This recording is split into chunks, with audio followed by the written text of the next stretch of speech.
हरियाणा में कालका से बीजेपी उम्मीदवार शक्ति रानी शर्मा को जनता का खूब समर्थन मिल रहा है। शक्ति रानी शर्मा के चुनाव प्रचार में जनसभा का आयोजन किया गया, जिसमें पूर्व केंद्रीय मंत्री अनुराग ठाकुर ने शिरकत की।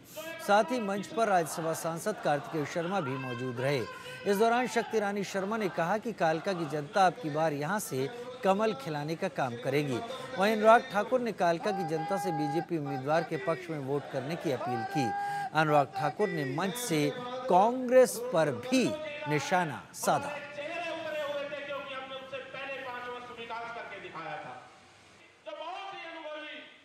वाला तो उनको कुछ नहीं कहता, लेकिन कांग्रेस के नेता ही कुमारी शैलजा को नीचा दिखाने में लगे हैं। कसूर इतना है कि वो एक महिला है और दलित है, और इन दोनों का ही विरोध कांग्रेस पार्टी करती रही है। अगर डॉक्टर भीमराव अंबेडकर जी ने भारत को संविधान दिया एक दलित होने के नाते, तो कांग्रेस ने संविधान बनाने वाले को ही पार्टी से बाहर कर दिया, उनको चुनाव भी हरवा दिया।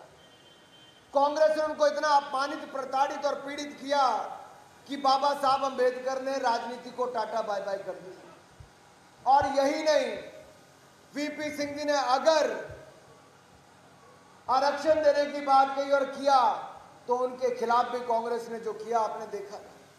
राहुल गांधी जी अमेरिका गए थे और अभी कहकर आए हैं कि जैसे ही राहुल गांधी के हाथ में सत्ता आ जाएगी, वो आरक्षण को खत्म कर देंगे।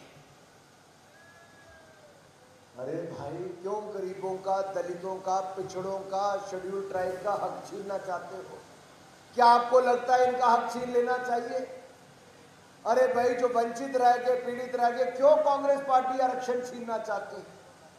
दूसरी ओर नरेंद्र मोदी जी हैं, जिन्होंने आरक्षण को ज्यों को त्यों रखा, लेकिन अगड़ी जातियों के कोई गरीब परिवार हैं जो आर्थिक रूप से कमजोर हैं, उन इकोनॉमिक वीकर सेक्शन वालों को भी 10% आरक्षण दिया। तो नरेंद्र मोदी की सरकार ने समाज के विकास में एक महत्वपूर्ण भूमिका भी निभाती हैं, और प्रधानमंत्री श्री नरेंद्र मोदी जी के पिछले 10 साल के कार्यकाल में महिलाएं जिस प्रकार से आत्मनिर्भर हुई हैं, वे वाकई काबिले तारीफ है।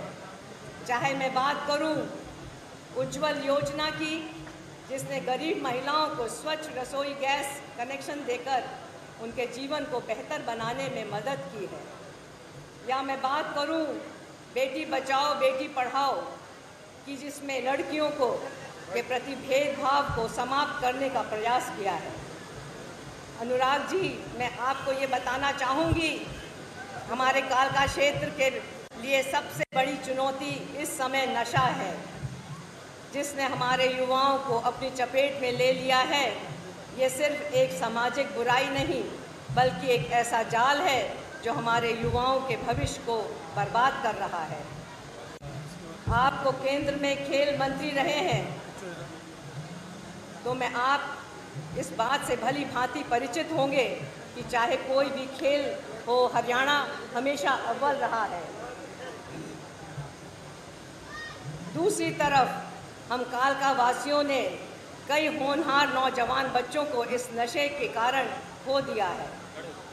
अब हम इसे खत्म करना चाहते हैं, और जो लोग हमारे युवाओं की ज़िंदगी से खेल रहे हैं, उनके खिलाफ सख्त कार्रवाई की जाएगी। 2 दिन के प्रचार और प्रसार का संक्षेप में बताना चाहता हूं कि रायपुर रानी के उस इलाके में जिसके बारे में आपकी शंका बनी रहती है, उस इलाके में 2 दिन घूमने के बाद मैं आपको ये बताना चाहता हूं कि 3 चीज़ें पता करके आया। एक तो कालका पिंजौर इलाके से ज़्यादा लीड आपको रायपुर रानी के इलाके से मिलेगी।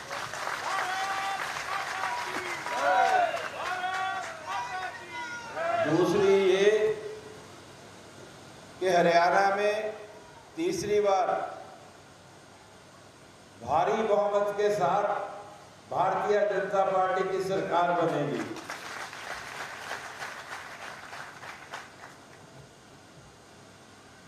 और तीसरी बात ये कि जो उत्साह मैंने लोगों में देखा है, उसके बहुत से कारण जो कार्य भारतीय जनता पार्टी की सरकार ने हरियाणा में किए हैं, उसकी वजह से उत्साह है। लेकिन मुझे हर गांव से एक बात सुनने को मिली कि ये पहली बार है कि हरियाणा में गांव के हर समुदाय से संबंध रखने वाले गरीब से गरीब बच्चे को नौकरी मिली है बिना किसी पर्ची और पर्ची के। मुझे सुनकर बहुत खुशी हुई कि ऐसा राज्य जिसमें पर्ची खर्ची चलती थी, उस राज्य के जाने के बाद गांव-गांव में, एक गांव में बागवाला 2 गांव में लास्ट में जाके आया हूं।